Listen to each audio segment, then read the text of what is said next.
Mohon izin, Bapak Ibu Pahari Samandiai Umat Sedharma, minta waktunya untuk saya memberikan Dharma Wacana pada malam hari ini.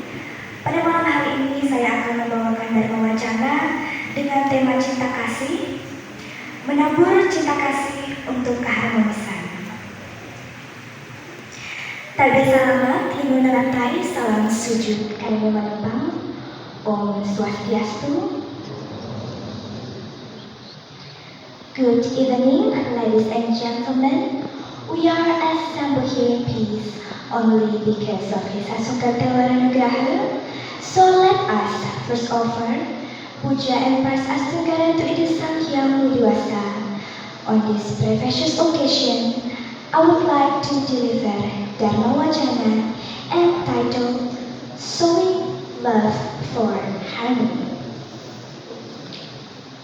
Hopefully, this Dharma Wacana can raise awareness and bring enlightenment to all of us.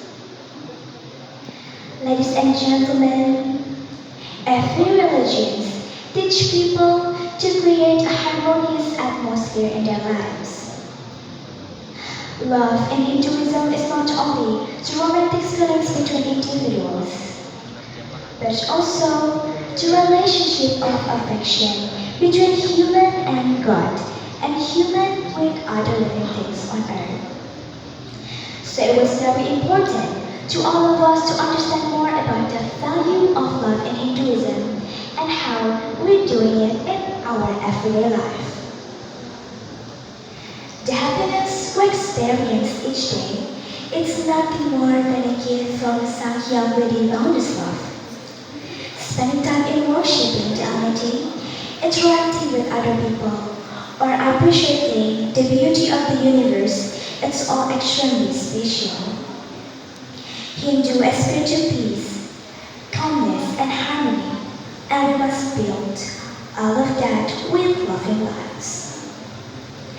The question is, what the philosophy of love? The philosophy of attitude of love is Tattva Asi, means I am you and you are me, filled with sense of sincerity. Dear brother and sister, love is very integral in every part in Hindu activity. Especially in religion social order, this cannot be denied that human is a social creatures that always can be dependent on one another. The actual meaning of love is an action to provide something that is useful for us, and we must love sincerely without any selflessness. Dari Kitab Suci Panaturan, pasal 41, Bawi Ayah hadir dari Lewu Telu menuju pantai Danau Kalunen.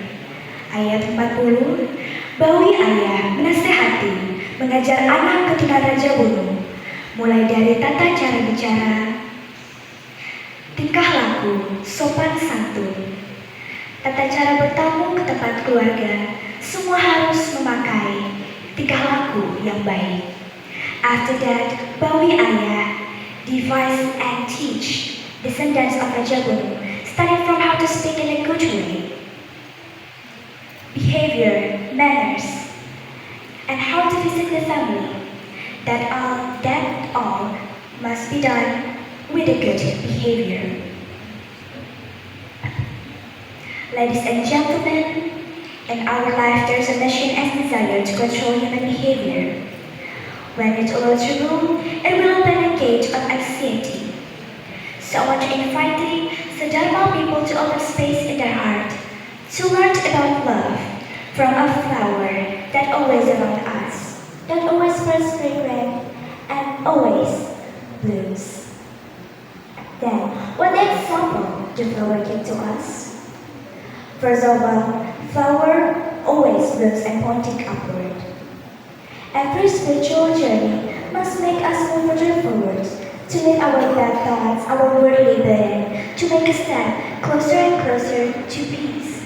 Just like a flower, even in the lowest branches, flower always try to look upward. So in our life, freely to leave our worldly burden, our bad thoughts, let us move forward.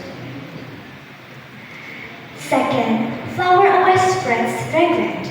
Even the flower it was grown in the fields, on the side of the road, or even in the edge of the ditch, most flower always spreads fragrance.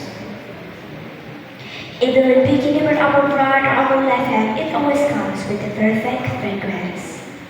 So in our life, if our ethics are founded in love, people will still recognize us. Even we don't have expensive bag, expensive shoes, people will still recognize us. Third, flower don't ask for anything or complaining. Since nothing in our life is permanent, we need to be ready to understand the next cycle in our life. Flower teach us a very important lesson that never expect your life to go according to your wishes. Because if we already got happiness in our life, we need to be ready to understand the next cycle in our life. Just like a flower, when its position to be replaced by a fruit, flower never complains. So in our life, we need to decide our choice in life.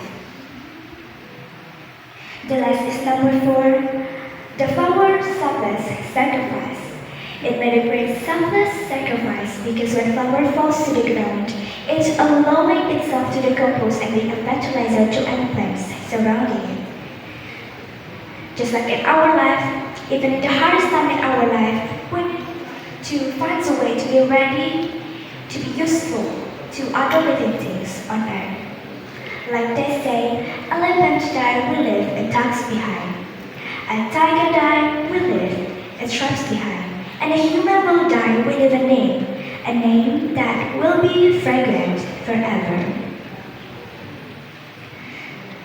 So Dharma people, the seeds of love and peace are ready within us. So we need to stop sowing the seeds of hatred, or rage in our daily life. Instead, let us sow the seeds of peace and love. Peace and compassion grow best when it's nourished by love. We should not be mean to each other or try to ruin each other's life. Instead, let us be kind to each other and always help each other in our life. Because one day, a flower of true happiness will bloom and bring a real love and peace.